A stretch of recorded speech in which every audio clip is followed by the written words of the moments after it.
Kita sudah memasuki bulan Muharram, dan Muharram ini merupakan salah satu dari Ashhurul Hurum, bulan-bulan yang dimuliakan di luar Ramadan.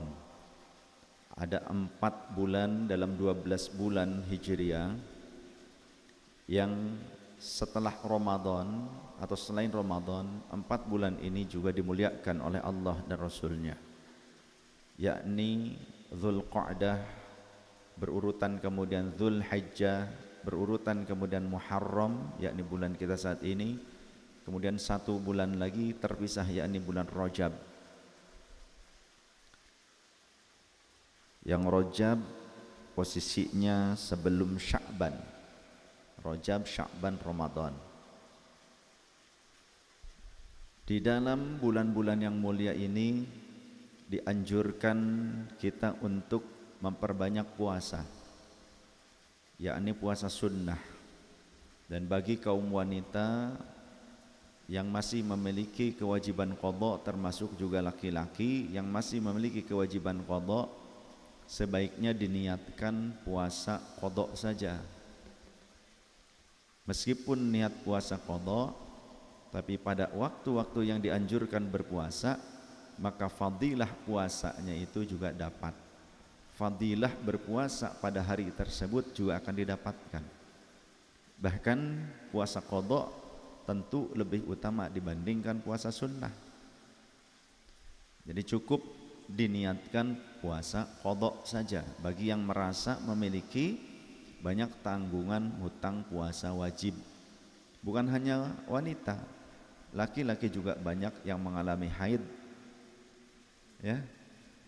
Buktinya kalau Ramadan banyak laki-laki yang enggak puasa juga, barangkali kita husnuzon mereka sedang haid atau laki-laki itu sedang nifas, ya. Tapi bukan mengeluarkan anak, mengeluarkan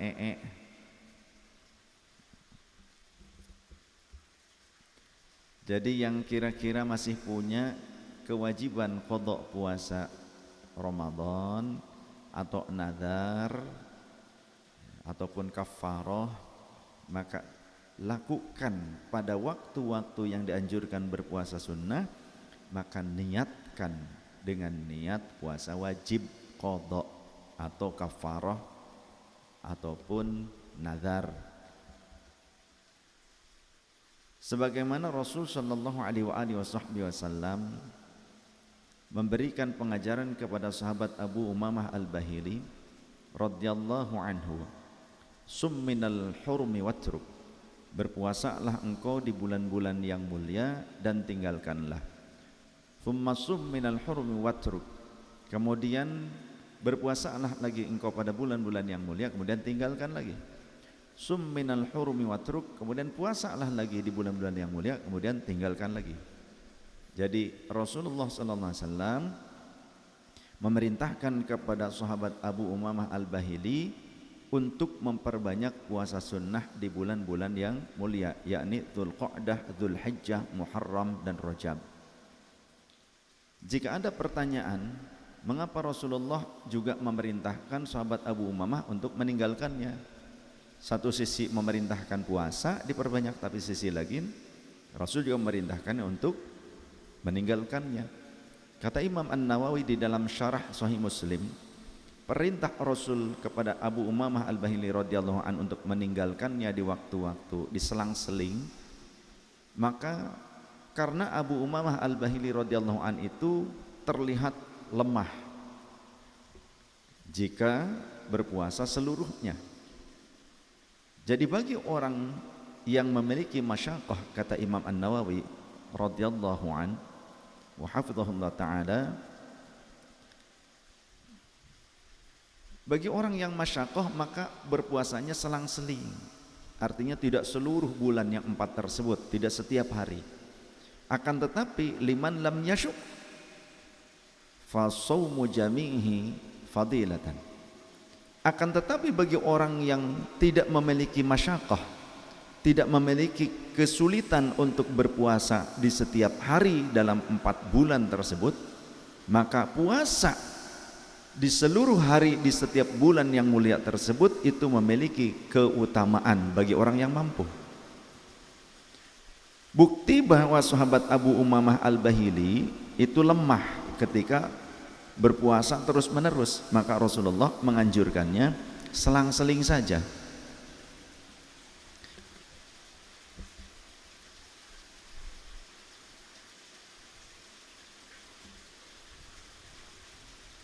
Anil Bahili, dari sahabat Abu Umamah Al-Bahili, ataitu Rasulullah sallallahu alaihi wasallam, aku mendatangi Rasulullah sallallahu alaihi wasallam, faqultu, lantas aku berkata, ya Rasulullah, anar rajulul ladzi ataituka amal awwali, aku adalah lelaki yang tahun lalu menghadap kepada engkau ya Rasulullah.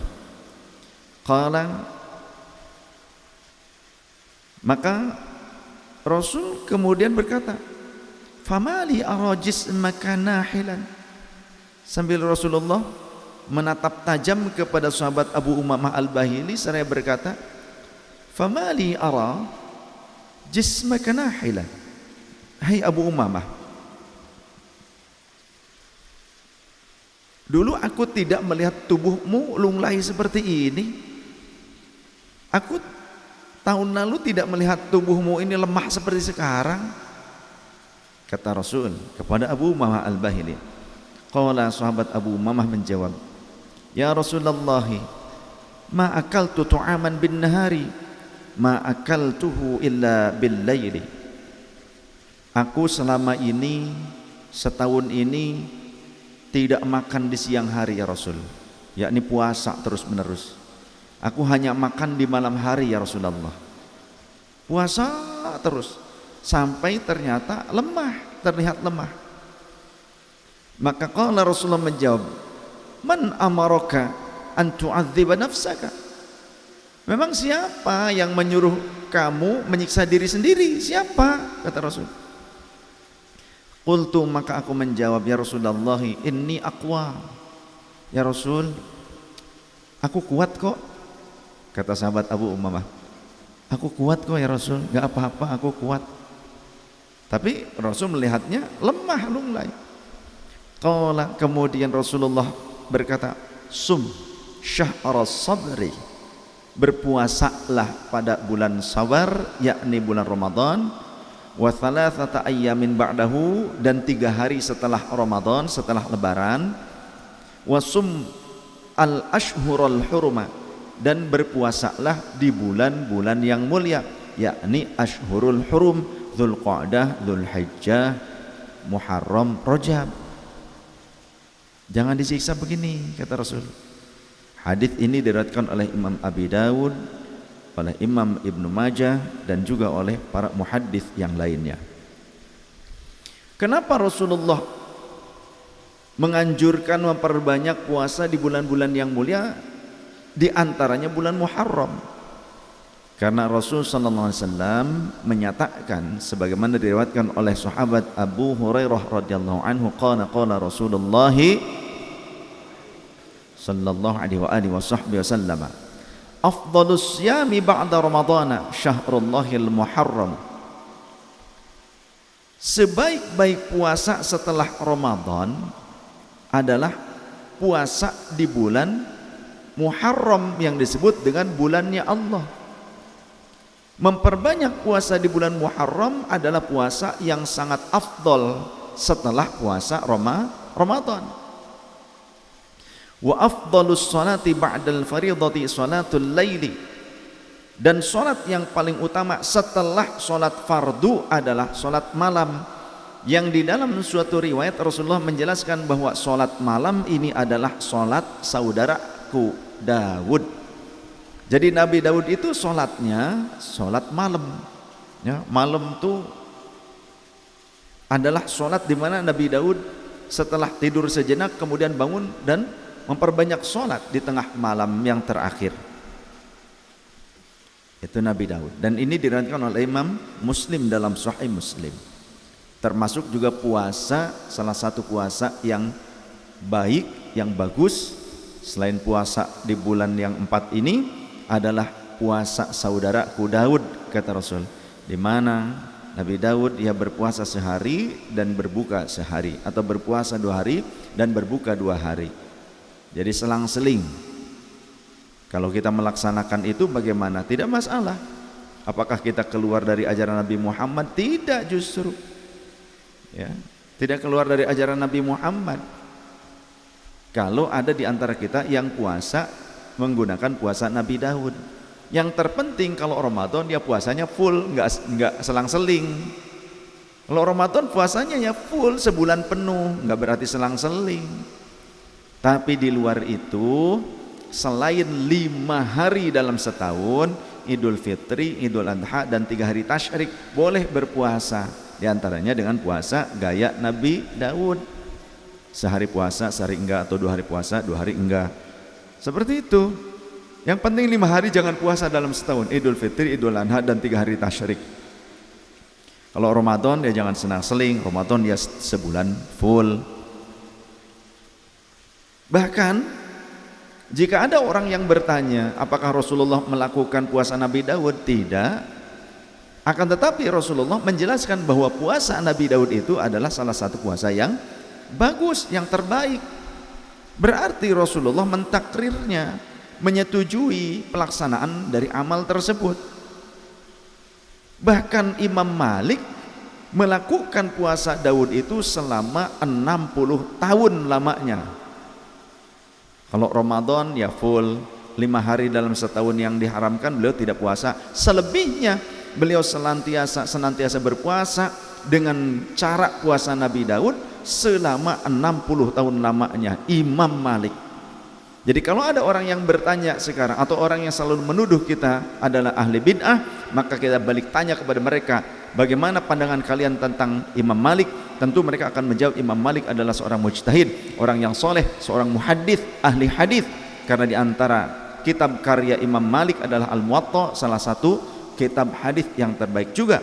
Bahkan dulu pernah akan dijadikan sebagai salah satu kitab atau satu-satunya kitab undang-undang Islam pada saat pemerintahan di saatnya beliau. Tapi beliau menolak. Artinya disepakati kitab Al-Muwatta ini, ya, atas kredibilitasnya. Namun demikian, kalau ada orang yang menuduh kita ini ahli bid'ah, saya yakin mereka juga mengambil riwayat dari Imam Malik. Dan ketika mereka mengambil riwayat dari Imam Malik, berarti mengakui bahwa Imam Malik adalah seorang perawi yang thiqah. Jika perawi yang thiqah, maka amal-amalnya juga berarti disetujui oleh para ulama Ahlus Sunnah wal Jamaah sebagai amal yang tidak keluar daripada syariat. Nah, pertanyaannya, bagaimana pandangan orang-orang Wahabi yang selalu menuduh kita ini ahli bid'ah tentang amalnya Imam Malik, yang ternyata Imam Malik berpuasa dengan puasa Nabi Daud selama 60 tahun lamanya, tak henti-hentinya. Apakah pernah diajarkan oleh Rasulullah SAW? Apakah pernah dilakukan oleh Rasul? Tentunya tidak. Dan apakah berani orang Wahabi menyatakan Imam Malik adalah sesat? Berani tidak orang Wahabi? Sedangkan riwayat Imam Malik dipakai juga, diambil, comot, dicatut oleh orang-orang Wahabi. Nah, itu kan berarti menjadi bumerang bagi orang-orang Wahabi sendiri. Pernyataan mereka, tuduhan mereka kepada kita sebagai ahli bid'ah, tapi di satu sisi mereka juga mengambil dan mengamalkan riwayat dari ulama-ulama yang amaliyahnya oleh orang-orang Wahabi dianggap bid'ah. Kan aneh. Itu namanya dipoyok, dilebok. Cek Sunda gitu. Jek sia bid'ah tapi dihakan kena baik. Ya, bahasa Banten aing keluar ya.